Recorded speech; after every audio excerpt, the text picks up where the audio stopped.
Remue ménage. Remue ménage.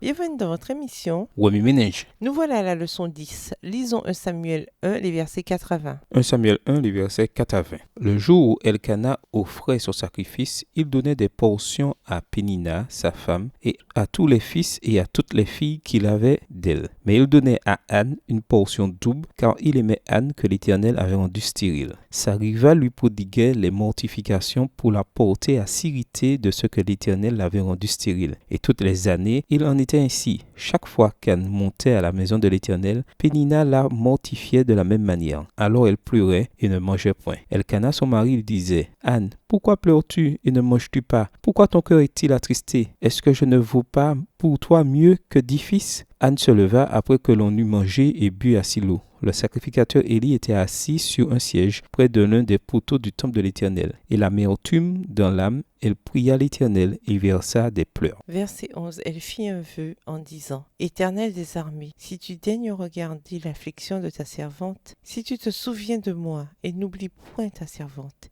et si tu donnes à ta servante un enfant mâle, je le consacrerai à l'Éternel pour tous les jours de sa vie, et le rasoir ne passera point sur sa tête. Comme elle restait longtemps en prière devant l'Éternel, Élie observa sa bouche. Anne parlait dans son cœur et ne faisait que remuer les lèvres, mais on n'entendait point sa voix. Élie pensa qu'elle était ivre, et il lui dit: Jusqu'à quand seras-tu dans l'ivresse? Fais passer ton vin. Anne répondit: Non, mon Seigneur, je suis une femme qui souffre en son cœur, et je n'ai bu ni vin, ni boisson enivrante, mais je répandais mon âme devant l'Éternel. Verset 16. Ne prends pas ta servante pour une femme pervertie, car c'est l'excès de ma douleur et de mon chagrin qui m'a fait parler jusqu'à présent. Élie reprit la parole et dit: Va en paix, et que le Dieu d'Israël exauce la prière que tu lui as adressée. Elle dit que ta servante trouve grâce à tes yeux. Et cette femme s'en alla. Elle mangea, et son visage ne fut plus le même. Ils se levèrent de bon matin, et après s'être prosternés devant l'Éternel, ils s'en retournèrent et revinrent dans leur maison à Rama. Elkana connut Anne, sa femme, et l'Éternel se souvint d'elle. Dans le cours de l'année, Anne devint enceinte, et elle enfanta un fils, qu'elle nomma Samuel, car, dit-elle, je l'ai demandé à l'Éternel. L'héritage du Seigneur. Introduire. Cet enfant aussi.